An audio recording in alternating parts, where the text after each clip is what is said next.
पीले दांत वाली बहू। रंजना कभी ब्रश नहीं करती थी। उसे कितनी बार उसके माँ बाप ने डांटा, लेकिन उसका कोई असर उस पर होता ही नहीं था, जिस कारण से उसके दांत पीले पीले हो जाते हैं। शादी के बाद अरे बहू, वैसे तो तुझ में कोई कमी नहीं है, पर तेरे दांत दांत इतने पीले कैसे हैं बेटा? कैसे मतलब? कोई सर्जरी थोड़ी ना कराइए। वो तो क्या नाम, मैं ब्रश नहीं करती थी तो पीले हो गए। अब क्या करूं? आप कहें तो लाल करवा लूं या फिर काले? यार ये क्या है, क्यों माँ से लड़ रही हो? लड़ रही हूँ? अरे मैं लड़ रही हूँ या ये बोल रही है कि दांत पीले हैं, पीले। अरे तपस्या थोड़ी ना की है इन्हें पीले करने के लिए। बकायदा ब्रश नहीं किया है 20 साल तक, तब जाकर। छी, कैसी बात कर रही हो? ये उस वक्त तो पीले नहीं थे जब हम लोग तुम्हें देखने आए थे। अरे तब साफ करवा लिया होगा डेंटिस्ट के पास जाकर। अब देखो कैसे पीले पीले लग रहे हैं। रंजना सास की तरफ गुस्से से देखती है। फिर शुरू हो गई पीले पीले पीले। अरे पीले तो तब भी थे जब मेरे हाथ का रसगुल्ला उड़ा उड़ा कर खा रही थी और बोल रही थी, लड़की नहीं गुणों का खजाना दे रहे भाई साहब आप। खैर, अब वो लोग करते भी तो क्या करते, पीले दांत वाली बहू पल्ले पड़ी थी तो झेलना तो था ही। एक दिन कीर्तन में रंजना गाना गा रही थी।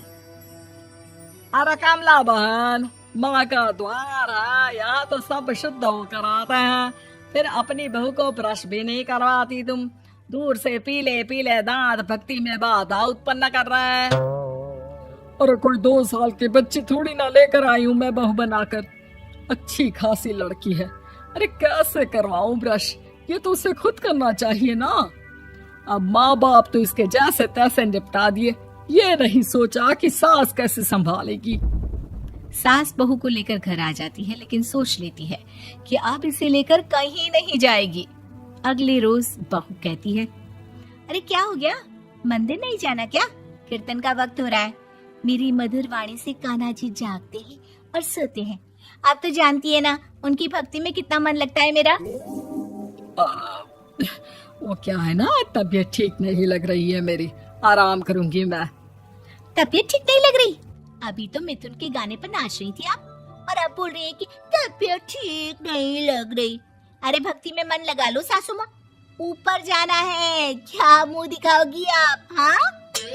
सास को बहू की बात पर गुस्सा आ जाता है। मैं क्या मुंह दिखाऊंगी, इसकी चिंता तो ना कर, समझी?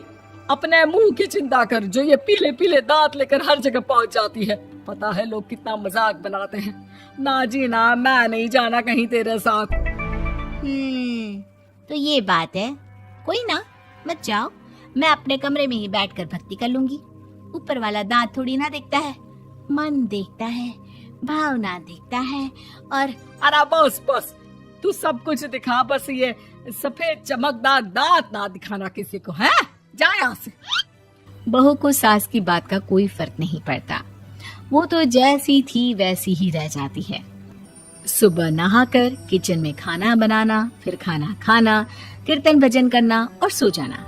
एक दिन, माँ जी मैं सहेली के घर जा रही हूँ, शाम को लेट आऊंगी। हाँ हाँ तो जाना, मैंने कौन सा तेरी आरती करनी है घर पर बैठकर। रंजना सहेली के घर जाती है, जहाँ वो पार्टी में जाने की तैयारी कर रही होती है। अरे शिखा, कहाँ जाने की तैयारी कर रही है? मैं गलत वक्त पर आ गई क्या? अरे नहीं यार, उल्टा सही वक्त पर आ गया। मैंने ये साड़ी और ज्वेलरी निकाली है यार, शाम को इनके ऑफिस की एक पार्टी में जाना है। बताना कैसा लग रहा है ये सब? नहीं यार, इस ड्रेस के साथ तो वो वाली ज्वेलरी अच्छी लगेगी। हाँ हाँ सही बोल रही है, मैंने ध्यान ही नहीं दिया। वैसे तो हमेशा से मस्त फैशन सेंस रखती है। तो बड़ा जाती होगी ना पति के साथ पार्टी में। रंजना कुछ नहीं बोलती, बस सोचती है कि यार काश ये बात सही हो जाती, पर मैं क्यों नहीं जाती पार्टी में? क्या इन लोगों की कोई पार्टी होती नहीं होगी? रंजना घर आती है और रात में पति से सवाल करती है, एक बात बताइए, आप मुझे किसी पार्टी में क्यों नहीं ले जाते? क्या आपकी यहाँ ऑफिस में पार्टी नहीं होती? पति बेचारा क्या कहता कि दांत पीले हैं तुम्हारे इसलिए। अरे कोई पार्टी होती नहीं हम लोगों के ऑफिस में, तो कहाँ से लेकर जाऊं? और मार्केट, मॉल, कहीं वीकेंड घूमना, कहीं तो। अरे यार, सारे हफ्ते में एक छुट्टी मिलती है, तो सोचता हूँ कि आराम ही कर लूं। क्यों? रंजना मन मार के रह जाती है।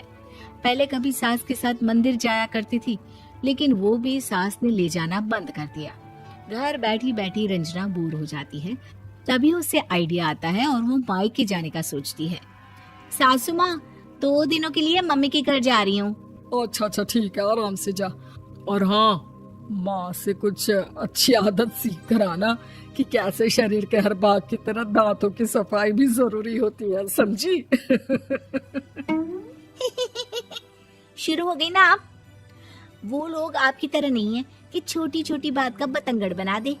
उन लोगों के लिए मैं मायने रखती हूँ, ना कि मेरे पीले पीले दांत। रंजना माँ को बिना बताए उन लोगों को सरप्राइज देती है, लेकिन जैसे ही वो दरवाजे पर पहुंचती है, अंदर देखती है कि घर वाले कहीं जा रहे होते हैं। अब माँ, काश रंजना दीदी के दांतों वाली प्रॉब्लम नहीं होती, तो वो भी हम लोगों के साथ चलती ना बुआ जी की बेटी की शादी में। हाँ बेटा, लेकिन अब उसे कौन समझाए कि उसको उसके पीले दांत नहीं दिखते, लेकिन उसके आसपास के लोगों को कितना एम्बैरेसिंग फील कराते हैं। मुझे तो कितनी बार उसके स्कूल की टीचर ने शिकायत की कि उसके साथ कोई लड़की बैठना भी नहीं चाहती, और ना ही कॉलेज में कोई उससे बात करना चाहता था। लेकिन पता नहीं क्यों उसे ये बात समझ में ही नहीं आती। कोई कमी नहीं है उस लड़की में, बस यही कि दांत पीले हैं।